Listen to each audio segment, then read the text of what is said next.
Hey there boys and girls, my name is Kyle, better on the YouTubes as Blinkcraft, and welcome to Helluva UX. In today's episode, we'll be talking about Portion by Grifflin from USA. Now some of the things I really liked about this website was definitely the color scheme. Their choice of going with this kind of like tannish gold color along with those really royal blues, I think it goes together really well. And I'll have to say, the first thing I saw was that loading SVG animation, and I was already in love with this website. Then once it actually opens up to everything else and you see all the tiny little SVG animations that are going on, the different lines moving around, all the line art that gets drawn in, I was really excited to continue scrolling through the rest of this website. Sadly though, I think the line art's pretty much the only reason why I really enjoyed the website. But other than just the actual visuals, I think the content of this website's really good. I think within just a few seconds and a few scrolls, you can already tell exactly what this website's about. Now, just because they have some fancy SVG animations and some great colors doesn't mean it's a great site. There's actually quite a few things I didn't like about this website.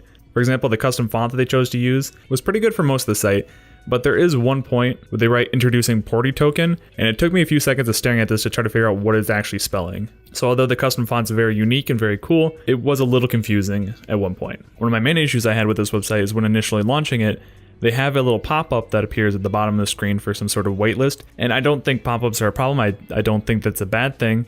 The problem with it is that the close button was halfway underneath the scroll bar on Firefox. So when I went to click the X to close out of it, I actually clicked the scroll area for Firefox and I jumped almost to the bottom of the entire web page. So then having to scroll back up through everything kind of ruined the overall experience for me getting to see what this website was, how it looked, how it interacted on your first viewing. And so I think that that could have been designed a little bit better. I'm not sure if it was just an oversight and someone didn't check to see how this looked on Firefox, or maybe it's just a Firefox specifically for OS X that has this weird scroll bar. I'm not exactly sure, but that was a problem for me and it did kind of ruin the site a little bit. Overall, my thoughts on the website is it's a very clever design.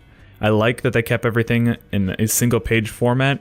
You just scroll through everything. It really helps and really works with their SVG style and all the animations that are going on. It really guides you through, and it's a very unique and very specific and customized user experience. Although there's not too many elements on here that I'll probably implement in my day-to-day working life, it was still very fun to view, and I really enjoyed the time and effort that went into a lot of these little animations, because doing some of these little animations myself, I know that it takes a lot of effort and it takes a lot of work to get all the timing, get everything perfect and lined up. So that's about it for this episode. As always, my name is Kyle, and I'll see you next time.